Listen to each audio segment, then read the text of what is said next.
Well, you've really done it this time, Dems.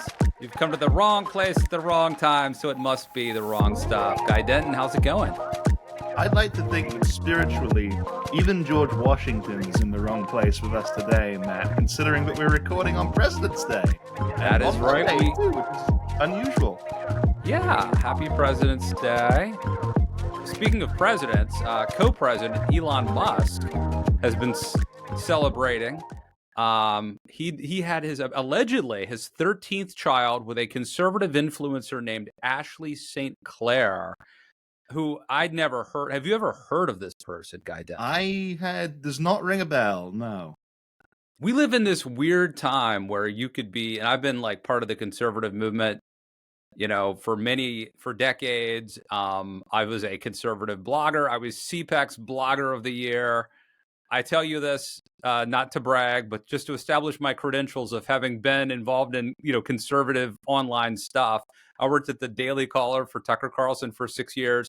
Literally never heard of this person who apparently is a big conservative influencer, so big that she attracted the attention of one Elon Musk, who has apparently allegedly sired his 13th child with, I believe, at least his 13th child with at least his fourth different woman, proving once again that I fall short of the aspirations of the family values crowd.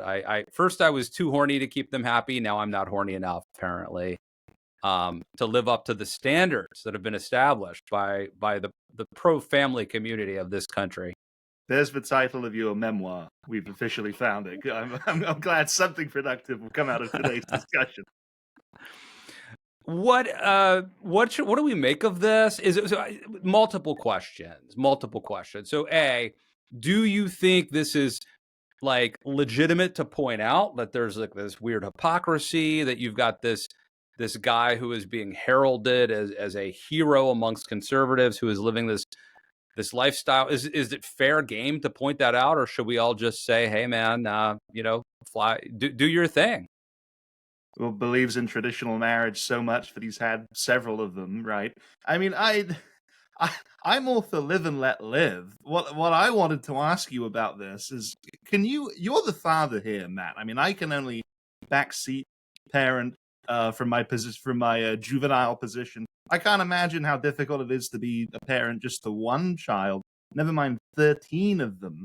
Yeah. And I do know, middle class people who have upwards of 10 kids. I've met them. Dude, my one grandmother had 12 kids. My other grandmother had 10 kids. Now, is that right? As far as we know, they were with the same dude.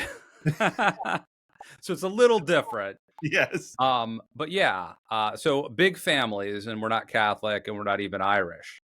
But I'm just being as politically incorrect as I can, Guy Denton. What are they going to do? Cancel me? Come on. They don't cancel. In the Elon Musk era, come on. But yeah, sorry, I interrupted you. You were on a jag there. Well, no, I wanted to ask you. I mean, as a father to two children, you come from a line of large families. Could you conceive of having as many as 10 to 13 kids? Does it seem like it would be ultimately a joy, or perhaps more of a headache? Well, I'm told that at a certain point, there's a number you hit where it doesn't matter. Like having 4 is no worse than having 3 in terms of the ordeal. You got to have a big vehicle. You got to have like a van or something to shuttle them around. I do know some big Catholic families. But look, here's the thing. It's, first of all, financially brutal nowadays, with the cost of eggs. I don't have to tell you, Guy Denton, how much an egg costs. But it's not just the money. It's the time and attention. There's no way. If you believe that children, I mean, last time I checked, conservatives believe that children need a mother and a father, ideally. Right. I mean, I think that's true. It doesn't mean you couldn't raise a good child a different way, but ideally, a child needs a father and a mother who are both present. They bring different things to the table. And if you believe that, as these conservatives ostensibly do, there's just no way that even if financially he's able to take care of them, There's just no way that he can serve the role of father for 13 different kids with multiple moms living in different parts of the country while he's also president and, by the way, running Tesla and SpaceX and whatever else, right? So it's just like you're bringing these kids into the world. I presume they'll be financially taken care of, but we know they're not really going to have a dad. And the other thing is he's 53 as well. So I mean, it's not like he's 80, but he's not going to be throwing the ball around with them necessarily. Yeah, it won't be the 13th and final child, I can imagine. And imagine like if this were a rapper, what would these same conservatives be saying about the, African American hip hop artist who sires 13 kids with 4 different moms? Like, would that be totally honky dory? I'm not sure. Well, they'd be citing the Moynihan report and talking about the broader decline of civilization, probably. But since Musk has decided to make himself the new face of Trump's personality cult, all principle as usual can be jettisoned, and none of that matters very much. And he's being a one-upper on Trump. I mean, I thought Trump was, out there having multiple wives and, getting hot immigrants, I mean, Elon's like, hold my beer, man. But look, I don't know if you remember this, but there used to be a thing that conservatives talked about, and I think it was called the no guardrails theory or the no guardrails problem. And basically what it meant was that like Hollywood, it's like rock stars and celebrities, they live lifestyles that if we tried to emulate them, it would destroy us. And so they set a bad example, but they could afford to get addicted to drugs and go to rehab. They can afford to throw TVs out of hotel rooms and impregnate various women. They can afford to clean up their problems, but we're watching them and we want to be cool like them. We want to emulate their behavior, but we can't sustain it. Like, if a normal person gets busted for drugs or gets somebody pregnant, in high school or whatever, before marriage or outside the bounds of matrimony, like that could set them back where it's game over effectively. And so again, I don't want to say like the last thing I ever wanted to be was a pearl clutcher. Like I wanted to like let that to other people, but now I feel like it's fallen to me to point some of this out. Well, and the influencer problem, I think, adds an interesting new wrinkle to that. In that, what do you do when we say that we've never heard of this, we've never heard of who he's married to? I have no idea how extensive or No, not. they're not married. Oh no! Oh, I didn't know that. I'm pretty sure they're not married. No.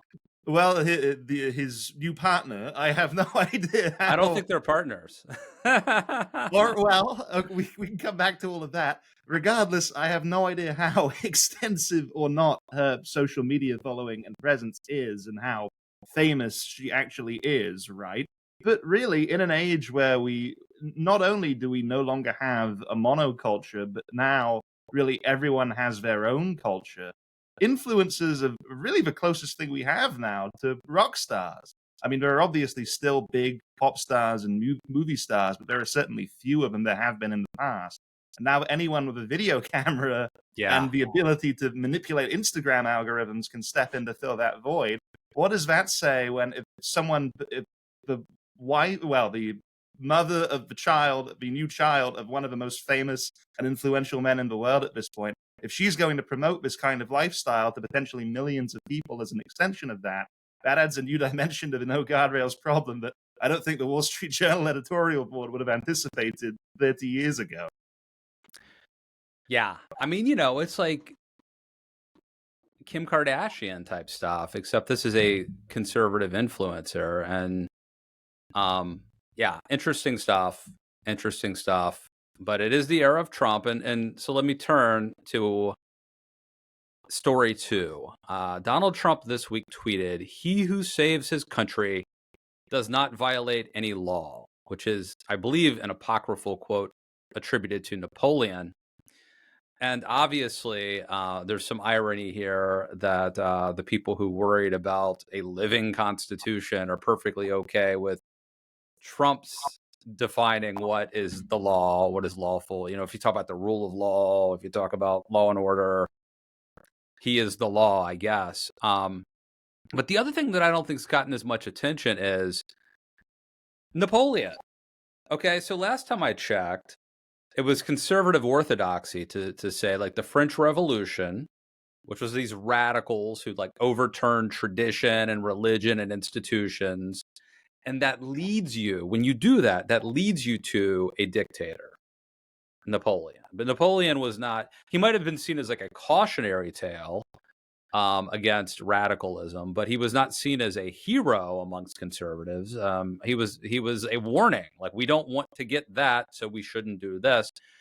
And now, I guess Trump is a fan. He is Napoleon, just with more spray tan and fewer military victories. What do you think?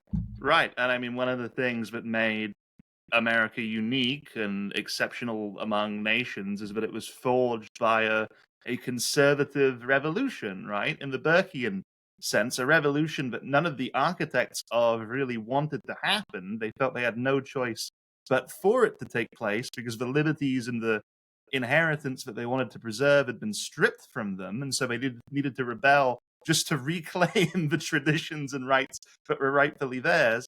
And that, of course, gave us the foundation for classically liberal American conservative thinking, which was created and developed by people like Buckley very much to transcend everything that is represented by Donald Trump. The kind of brute, the kind of bellicose personality cult, this idea that all you need is Trump, that Trump alone can save us, slogans that he repeats on social media and that his followers eat up. Now so many conservatives are choosing to wallow in the muck of that rather than to call it out for what it actually is and for how antithetical to their belief system that it is, just for the hope of potentially scoring a few cheap political victories, regardless of what the long-term consequences for that might be. So let me ask you, you mentioned Burke. Obviously, he's from Ireland originally, but he was a British parliamentarian. Is he celebrated in England? Are there statues? Have you been to any markers? I know like his grave, I think, doesn't exist. He was afraid that the Jacobins would, dig it up and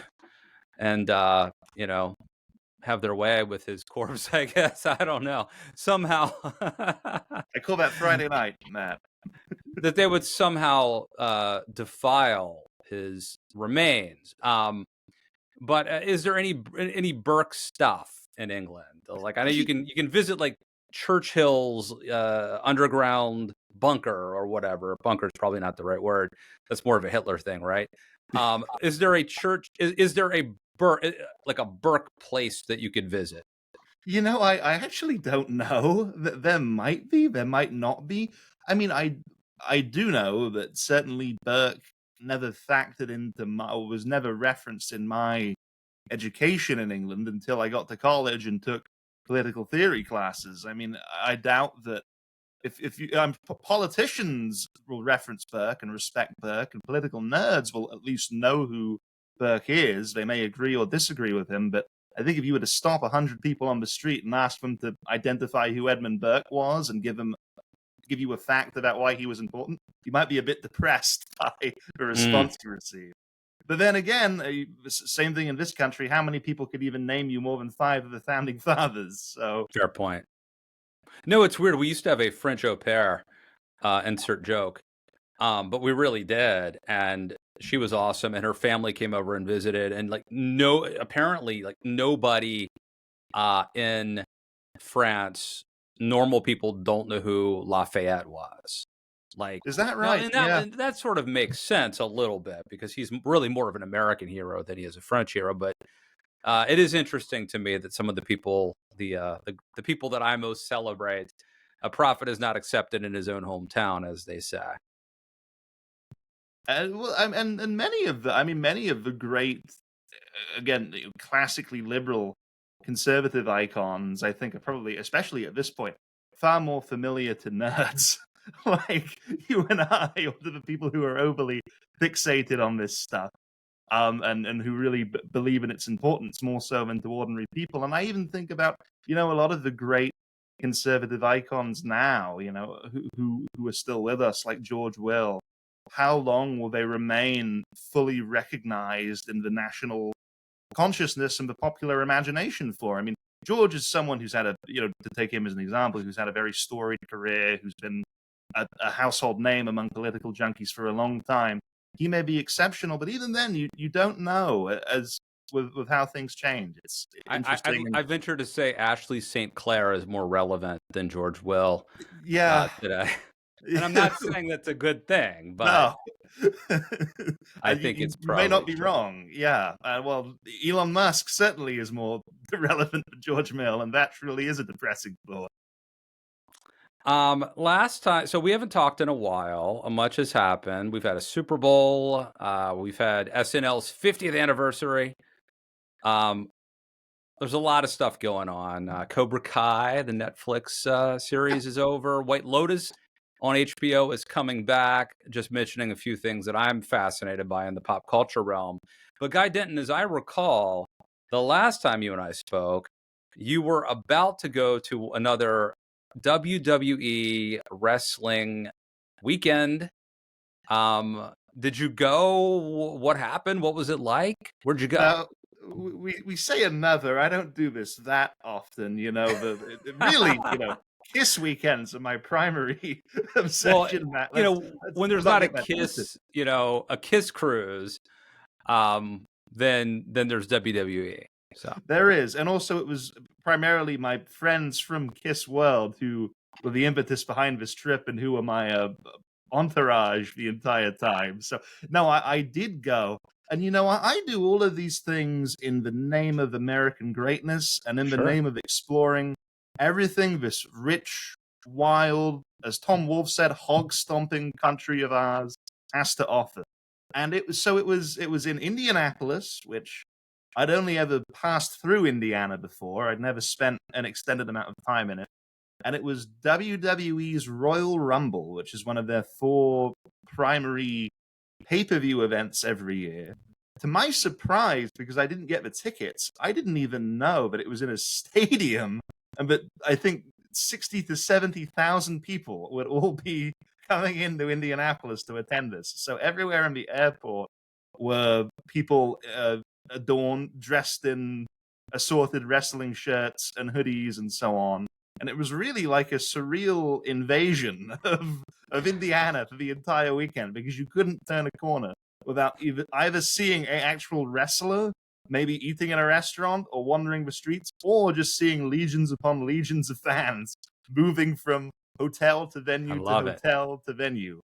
It was a pretty remarkable, I'm sure to many would probably say horrifying sight, and they may not be wrong, but I thought it was fascinating and enriching.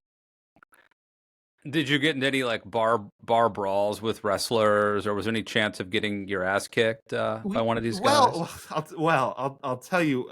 I'll tell you one funny thing. Well, on the first night, we did go to a very nice steakhouse in downtown Indianapolis. I forget the name, or I would plug it, but I'm sure it'd be the first one that came up on Google. It was fantastic, and the restaurant was full of wrestlers who very much looked like they did not want to be annoyed and would not take kindly to being disturbed. However, we did on the Saturday, this was on a Friday night, Saturday was the day of the show. And prior to the show on the Saturday, there were 2 separate big, like, wrestling conventions that had been one was an official one that was in like some conference center, and the other was an unofficial one in like a large hotel ballroom or foyer or meeting room or something like that, which was attended exclusively by old wrestlers who are no longer in the employ or for the most part, no longer under contract by any of the major wrestling companies, which, as you can imagine, can sometimes be quite a depressing sight, depending on how because of the lifestyles that they live too. I mean, just they get old before their time. Exactly. Although I'm sure they were very happy to be showered in cash from the bearded, unwashed masses who were there to get pictures and autographs from them. But one of them, There's a wrestler named Rick Steiner who anyone listening to this who may have watched wrestling in the 90s, I'm sure will be just jumping out of their seats in appreciation. I know the for. name. Yeah, I know the name. He the group of us, someone wanted to was really fixated on, we've got to get a picture with him, we've got to meet him. So the group of us got a picture with him, and a friend of mine who's very, who's big, very built to an intimidating degree, you would not want to cross him. We were all grouped together in this picture, and somehow it was like watching it in slow motion. They fell, and the two of them, him and the wrestler, went toppling backwards, fell through the banner and the marquee that was behind them, went crashing over a bunch of boxes and through a curtain and onto the floor. And which I responded by just standing there frozen, wondering if the guy might have been crushed. And this was not planned. This was not. I wish. See, it's they say it's scripted. Apparently, this wasn't, because Wow. everyone there was horrified. But fortunately, the wrestler managed to pull himself back to his feet and raise his fist high. So there was a scare, but any crisis was thankfully averted. That was. All right, I'm going to give you and the listeners a homework assignment. Have you ever heard of a song called "The Blue Cyclone" by Ray Stevens? It rings a bell. It's about a normal guy who goes to a wrestling match and gets into a fight with a professional wrestler. It's called The Blue Cyclone. Ray Stevens, I don't know if he's still with us. He was a conservative country comedy guy. It's worth the listen. Guy, you were earlier when we first opened this part about wrestling. You were making the case, that it's a colorful thing, and I agree with you. In fact, I would venture to say that if you wanted to know what America was like and understand politics, you could do a lot worse than going to wrestling events. And I think UCF, UFC, whatever the Dana White thing is, you and I should go to one of those, because I think if I had been going to, been into MMA or whatever, I'd probably have a better handle on politics than watching the McLaughlin Group reruns. You know what I'm saying?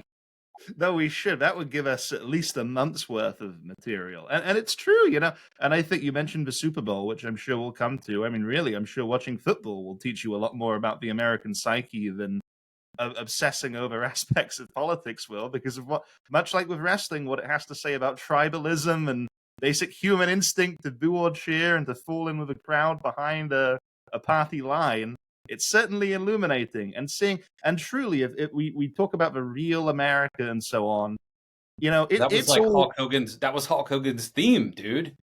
That was his song. That's his walk-on music.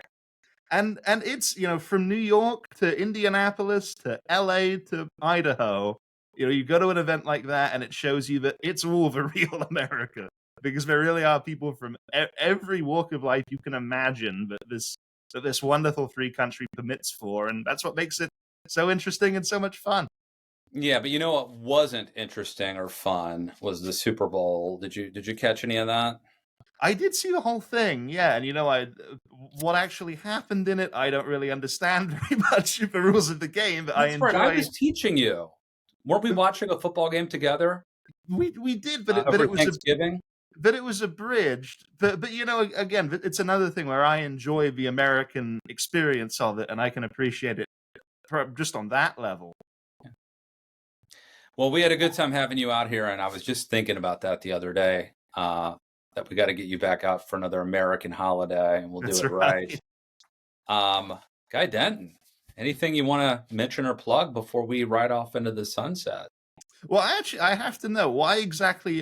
So I saw that the Philly team won, right? Yes. Were you rooting for the Kansas City team? Can you can you fill me in on what's behind the allegiance? Yeah. Okay. So my son Beckett, Beckett was rooting for the Eagles. I was rooting for the Chiefs. Partly it's because I grew up a Redskins fan, so the Eagles are our hated enemy in the NFC East. So they're just our rival. If you're a Redskins fan, the Eagles are your rivals. And even though the Redskins don't even exist, they're now called the Commanders. I just still hate the Eagles for old time's sake. And then, I know it's unfashionable to root for the Chiefs because they're kind of overexposed, and this would have been their third straight Super Bowl victory. But I like Patrick Mahomes, and I kind of like Taylor Swift. So, and it's the middle of the country. It's Kansas City. Like, what else do they got? I know it's now everybody feels like the Chiefs are overexposed, but come on, this is like kind of their thing. I mean, and the Kansas City Chiefs were a bad team for like 50 years. They weren't that good.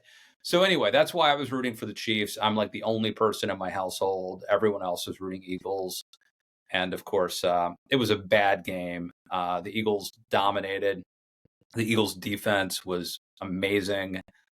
And the Chiefs, I think they got to get rid of Travis Kelce. He's just too old. They got to get take that money and buy an offensive line to protect Patrick Mahomes. But they could be back. The Chiefs are going to be good again, but so will the Eagles. So, by the way, these two teams played each other like 3 years ago, and the Chiefs won. So it could happen. They could. Was that right? Yeah. So this could be another rematch.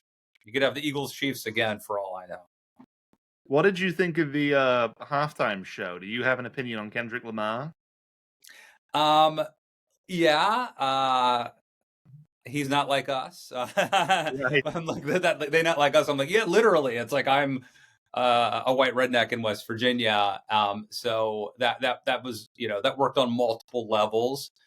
I normally I would not be a fan of diss tracks or like attacking somebody, but it turns out I listened to a podcast. The New York Times, The Daily, did a podcast about this. It sort of explained to me that Drake started this fight, and so I guess turnabout's fair play. How about you? What do you think? Well, Dan, I was gonna say, doing it on the ground, doing it at in possibly the only moment nowadays where Yeah, everyone in the country will be watching. that's I harsh. can't, I can't think of a grander diss than that. So I have to give him respect. And I wonder because Drake is suing his own record label because they're also Kendrick Lamar's record label. He's suing them because part of defamation is you have to know it's not true. So Right. Drake is saying my label knows I'm not really a pedophile, otherwise they wouldn't be my label, and therefore they know that it's not true. And now I'm like, does he have a case against the NFL? I mean, think of the deep pockets that like the NFL knows there's litigation about this case, and they platform this song to humiliate somebody. Yeah. That's brutal, man. That is brutal. So my guess is he probably doesn't really have a case against the NFL, but maybe you get them to settle. I don't know. I have to say, I've never understood the appeal of Drake either, so I take Lamar's side on purely musical grounds, regardless of Oh, whatever the dude, truth I mean, behind them. like they never have anybody like they'd have to have like my demographic would be like Vampire Weekend and Wilco or something. Right. You know what I mean? Like it's pretty unfathomable that they would ever have a Super Bowl for me, like a Super Bowl halftime show for someone like me. Like the last time they got close was probably Tom Petty, 10 years ago or something. Yeah. So, But although, when I get to, you mentioned the SNL 50th, I thought the musical component of that was fantastic. All of the different performances and the variety of acts that they got, I thought that was really impressive. it was good. I do want to, I do have a bone to pick though with SNL, which I'm a fan of SNL generally, and there was plenty of things in the 50th anniversary that I liked. But let me just say this. I want my son Beckett, we're watching it together. He's 12 years old. We're watching the red carpet. Literally, the show starts, and they've got Steve Martin and Martin Short, which I'm like, okay, fine. Then, literally, the first skit they run is about Lawrence Welk and Robert Goulet. I'm like, I'm not old enough to get these references myself. Right. Now, I understand that some of it has become a meme or something on social media, so maybe it plays with a different audience. But like, I literally like, why would you do a like? Why is your first skit about Lawrence Welk? So I was like, I turned it off, and then I was like, that my hope of turning my son into an SNL fan is literally gone. You could have done Chris Farley. You could have brought out. I mean, there's Chris Rock is available. Tina Fey is available. Will Ferrell is available. Dana Carvey is available. There's a lot of people that you could potentially bring out, and you go with a skit about Robert Goulet. Okay, I'm done. My rant. Just me? Just me? I was gonna say, no. We talked earlier about how many people in England know who Edmund Burke was. How many people in this country could name more than 2 or 3 founding fathers? Well, I'm sure a considerably greater number of people could give you an answer on both of those categories and could tell you who Robert Goulet or Lawrence Welk were. Well, the one thing I think I know, and I've not verified this, but because I lived in North Dakota for a year, I think one of those guys was from North Dakota. Is that right? I think it's Lawrence Welk, because there's not a lot of famous North Dakotans. But I think he's one of those late night show hosts from back in the day, is from up in the plains. So anyway, I don't mean to be a party pooper. I'm mainly a fan, and there were plenty of good skits, including Black Jeopardy and the Adam Sandler song where he kind of paid homage to everybody. I thought was terrific. But come on, let's not start with Lawrence Welk and Robert Goulet. Well, now Steve Martin and Martin Short won't be appearing on this show, so thanks, Matt. We ruined it. Dumb.